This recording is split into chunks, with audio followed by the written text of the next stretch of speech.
कबीर कमाई आपनी कभी न निष्फल जाए, बोया पेड़ बबूल का तो आम कहाँ से खाए। जीवन कर्म सिद्धांत पे चलता है। जो जस करई सो तस फल चाखा, ये आपने जरूर सुना होगा। जो जैसे कर्म करता है उसको उस तरह का फल चखने को मिलता है।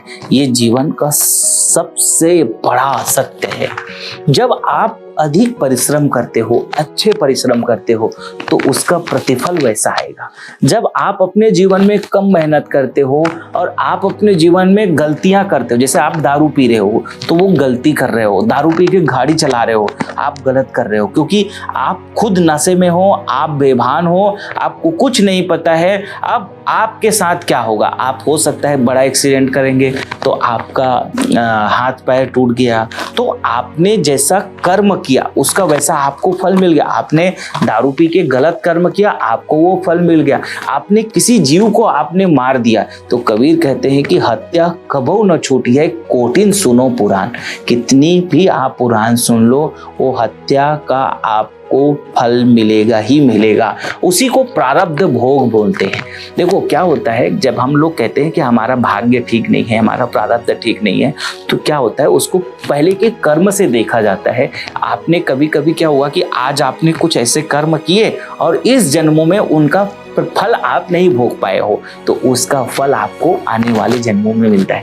जैसे आपने बहुत अच्छा मेहनत की, बहुत प्रयास किया आपने, लेकिन किसी कारण से आप आगे नहीं बढ़ पा रहे हो, लेकिन मेहनत बहुत आपने की। अब अगला जन्म जो होगा ऐसी जगह होगा, आपको बड़े घर में आपका जन्म हुआ, जहाँ पे अब आप कम मेहनत करेंगे, फिर भी आपके पास में सुख सुविधा संसाधन संपन्नता सब कुछ है, लेकिन एक एज तक रहेगी। अब आप उसको फिर से गलती कर रहे हो, फिर कर्म में बुरा कर रहे हो, तो फिर सब कुछ जो हमने ऐसे भी लोगों के बारे में सुना जिनके पास बहुत कुछ उनके घर में होता है, एक समय में सब कुछ खत्म हो जाता है। और हमने बहुत सारे ऐसे लोगों को सुना जो बेहद गरीबी से आए थे, बहुत खतरनाक परिस्थिति में आए थे और कुछ नहीं था, मांग के खाते थे, मांगने के लिए भी कई लोग मांगने से भी नहीं देते थे। उन परिस्थितियों से आज बहुत ऊंचाई के शिखर तक पहुंचे हैं।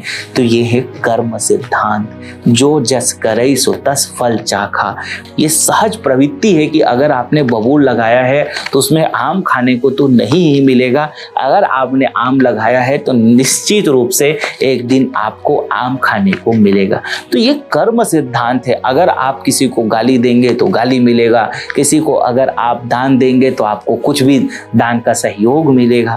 जो कुछ भी आप अपने जीवन में कर रहे होते हैं सवेरे से लेके शाम तक, वो सारे आपके कर्मों के आपको फल मिलता है। देर मिलेगा सवेर मिलेगा, एक दिन मिलेगा जरूर।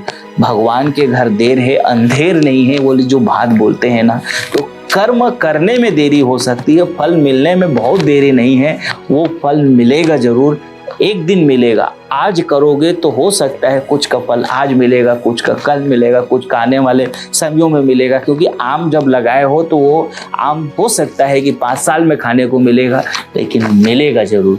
तो आप अपने जीवन में जब कई बार निराश हो जाते हो, कर्म करते करते हताश हो जाते हो, दुखी हो जाते हो, परेशान हो जाते हो कि मैं कर रहा हूँ फिर भी कुछ नहीं हो रहा है, मेरे साथ कुछ होता ही नहीं है, सब गड़बड़ हो रहा है, ऐसा आपके जीवन में कई बार निराशा आती है। कई बार आप सोचते हो अरे यार मेरा तो कुछ नहीं होने वाला है। उस समय जरूर आपको ये सोचना है, आप अपना कर्म करते चलो। आप अपना कर्म तो कर रहे हो ना, आपको अपना कर्म पे भरोसा होना चाहिए।